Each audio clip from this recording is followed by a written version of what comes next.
Images aglow, kaleidoscope of loud heartbeats undercoats. Everybody here wanted something more, searching for a sound we hadn't heard before. And it said, welcome to New York. It's been waiting for you. Welcome to New York. Welcome to New York. Welcome to New York. It's been waiting for you. Welcome to New York. Welcome to New York. It's a new soundtrack. I could dance to this beat forevermore. The lights are so bright, but they never blind me. Welcome to New York. Okay, so we're in the Strand in New York, one of the most coolest bookstores, and we're looking again for my book. We have found it, and look, it's all the way down here.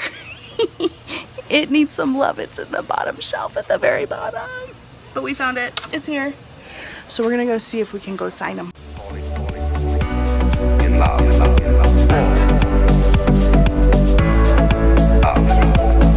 Okay, so we're still in the Strand. We're in the front. We grabbed my book from the basement. We're gonna put it up front under just arrived.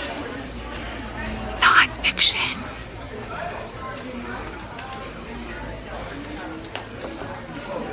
Hi Maddie, you're on my Instagram. This is Maddie, my new BFF. She just bought my book on Instagram sitting next to me, or she bought it on Amazon. You're so cool. We were sitting here and I was like in the matcha shop and yeah.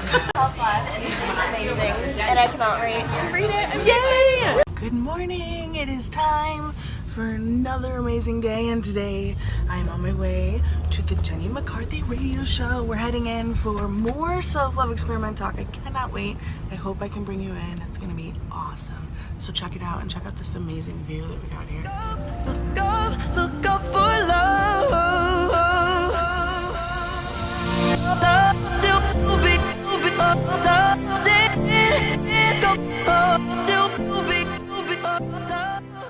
I hope. Shannon, Kaiser. Yes, you got it. The book is called The Self-Love Experiment. 15 Principles for Becoming More Kind, Compassionate, and Accepting of Yourself. Now listen, people.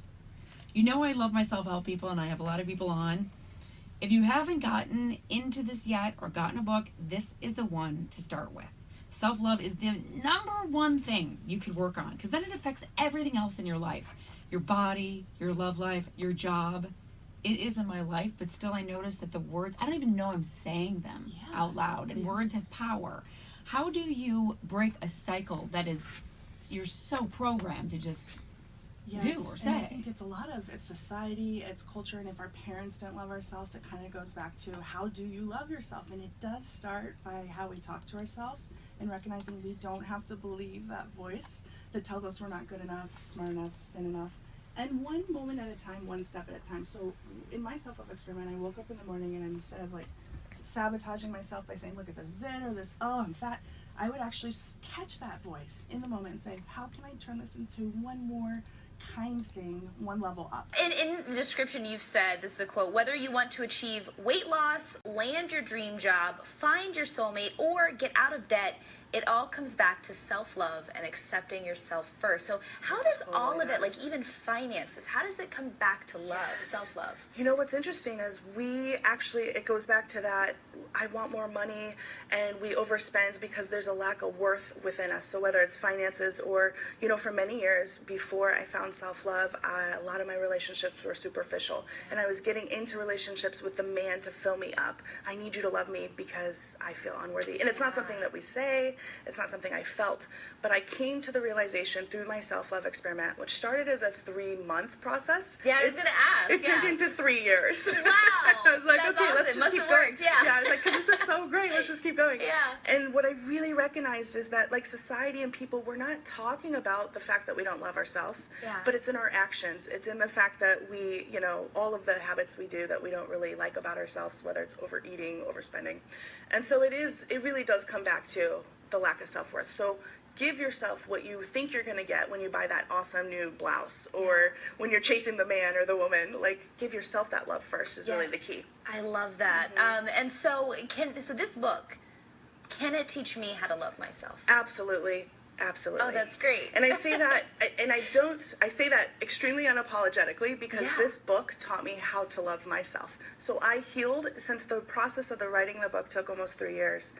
It healed me, and I put all of the work and the principles in there. And I've had readers already reach out that are like, oh my gosh, you've changed my life, which is amazing as an author. But the beautiful thing is, I believe fully that when we love ourselves, we make healthier choices, smarter choices. We don't hate, we don't judge. So really, the more of us that can choose self-love, the more powerful we can be all together. And then the more love you're putting out into the world, so you're kind of changing the world by loving yourself. That's exactly it. And that's amazing. a key point in my actual experiment where I got to a place, because it's not all roses the whole time. Oh, no. It's work, right? Yeah. There's some steps you have to take to look at the beliefs that are blocking you. And I said to myself, you know what?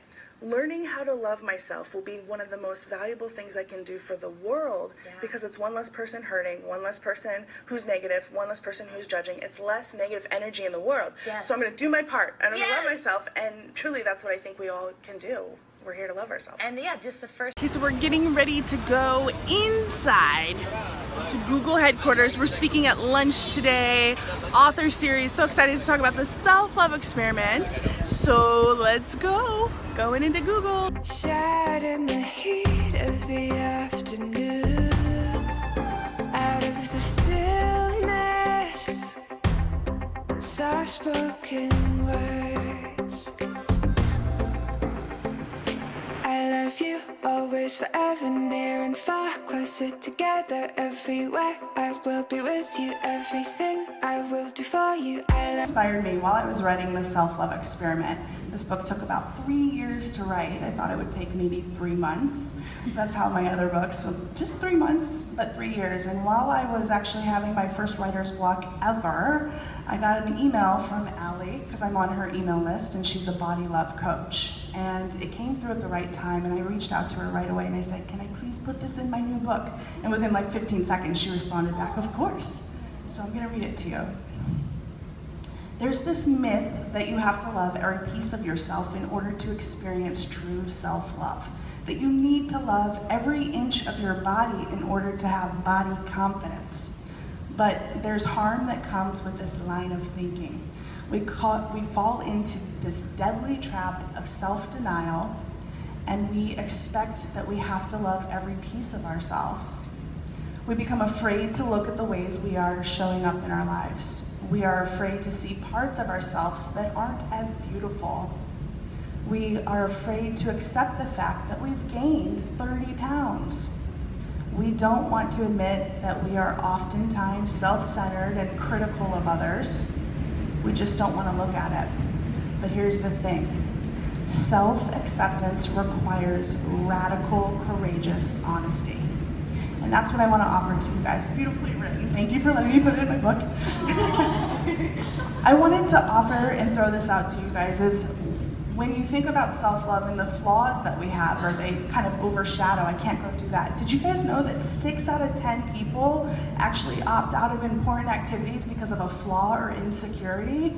That's crazy. And when I was doing research for my book, I was like, this is an epidemic and we're not talking about it. And so it really comes back to that part of us that feels like we're not good enough, we're not smart enough, we're not pretty enough, right? So I wanted to talk about courageous, radical honesty right now.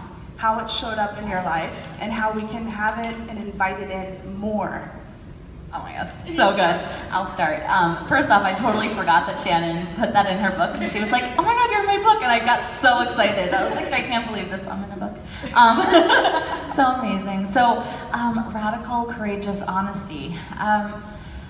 Wow, it's, all it takes is the willingness, and I think first the understanding of why that's important, right? If we're just talking about honesty, it's like, okay, why do I need to be honest? Because that means you're in integrity with yourself. If you are radically honest with yourself, you're in integrity, you're not hiding or running from anything, and you can begin to feel that fulfillment within your own body, spirit, being, and then that ripples out to other people. The theme throughout the book is that we actually think that our biggest problems are our problems. And so what I mean by this is a lot of times I want you to think about a problem in your life. Maybe it's a struggle, it's an insecurity, something that just isn't getting fixed. A lot of the times, we're focusing so much on that. Tony Robbins says problems need energy to grow. And so we actually focus on it and they grow. And I learned in my own self-love experiment, one of the gifts writing this book and going on the experiment and then, you know, putting it out in the world has given me is to recognize that my problem is not a problem at all. In fact, a lot of the insecurities that we have, other people don't notice at all, right? We get tripped up in our head about it. And so when you can start to say, you know what? It's good.